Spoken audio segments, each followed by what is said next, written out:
What's up, kinfolk? It's RJ Young. I am not on a step mill. Today, I want to begin with what we've all been dealing with, which is the virus, but also football, because I think this is a very interesting time to reflect on what we are bracing for is going to be a peak in the number of cases that we've seen in Oklahoma. We have over 8,000 documented cases. Now that number needs to go up. We all know that, but we also are doing what we can to shelter in place, stay where we are, do our part to get to football season. But it seems that there aren't enough people that are actually taking that into account. And yet, and still, using it as a carrot seems to be working, because last Friday, the governor of Alabama, Kay Ivey, was 7 minutes into her address when she said, for those of you that want football in the fall, what we're doing right now helps give us a chance to get that done, which I think is the way to go. Because in this country where we put so much value on our independence, on our ability to do as we please, to really exercise those Bill of Rights, even when it comes at inconvenient times, and especially now when we're being asked to give up some of those conveniences in some places so that we can help save lives. Football, particularly in Oklahoma, particularly in Alabama, in Georgia, in Florida, in places where it is college football season year-round, that's the tack to take, because everybody wants to see Oklahoma State, and Tulsa play football in the fall. There is not a soul that does not want that in this state. It does it's a big boon for our economy. It's a big boon for how we feel about ourselves. It is a source of great state pride to watch Oklahoma State, and TU do their best to go and put together double-digit win seasons, and in some cases compete for national championships.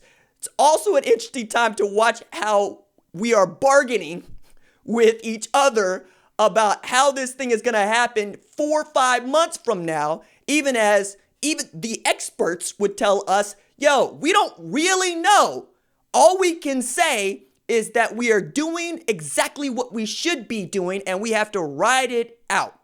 And riding it out has never been harder to do, because what you're actually dealing with is an indeterminate date. There is no deadline for when we're going to be out of this. And that means that you have to take it day by day and find ways to not just try to help, but also to keep yourself sane. Which is one of the reasons why I enjoy doing the show, because for once, sports talk gets to be something of a service, right?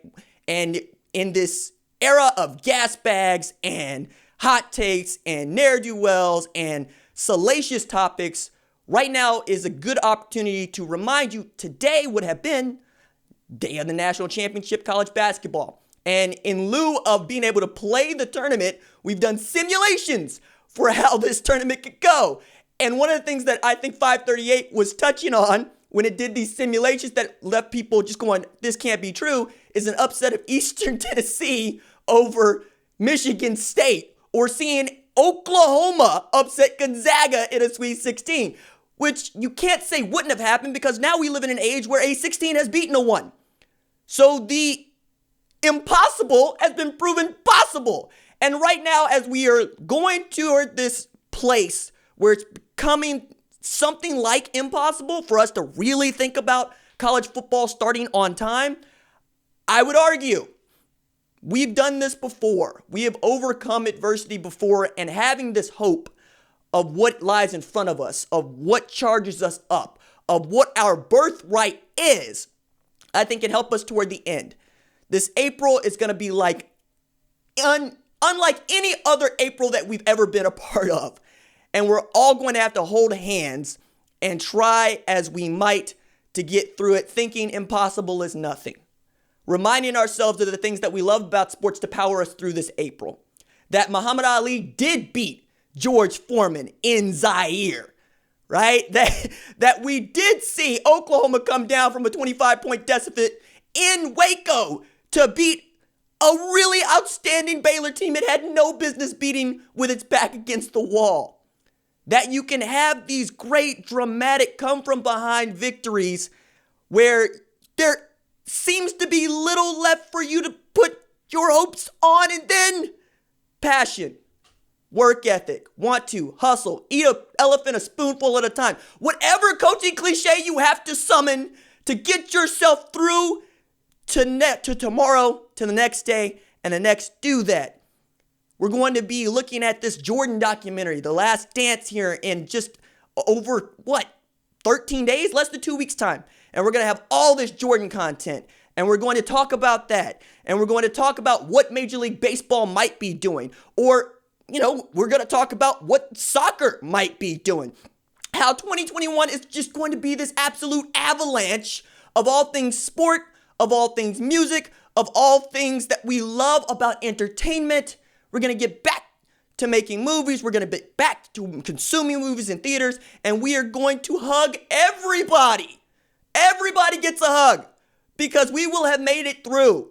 And we will have celebrated together. And I don't give a damn who your team is. I'm going to be rooting for them. Because now I have such a faith in what we're doing and how we're doing it. And I can't wait to congratulate you on the other side of this, because that's what it's going to be. It's going to be us. Hey, man, thank you for staying at home. Thank you for going stir crazy. Thank you for reading all the books, watching all the Netflix, doing all the Tiger King content. Thank you for homeschooling your children. Thank you to your teachers who are courageous enough to do this online, to do the distance learning thing, to try to find ways to continue to enrich the lives of our children during this very weird and awful time. Thank you to our healthcare professionals and doctors. My goodness. Y'all are real MVPs right now. And I'm so excited about that, because this is my country. And my country's doing such a great job putting together different ways to try. If you're wearing the face mask, great, awesome. Make sure it's the cloth one. Continue to do your due diligence. Stay the course, stay the course, stay the course. I love you so much, and you need to know that. I love you so much.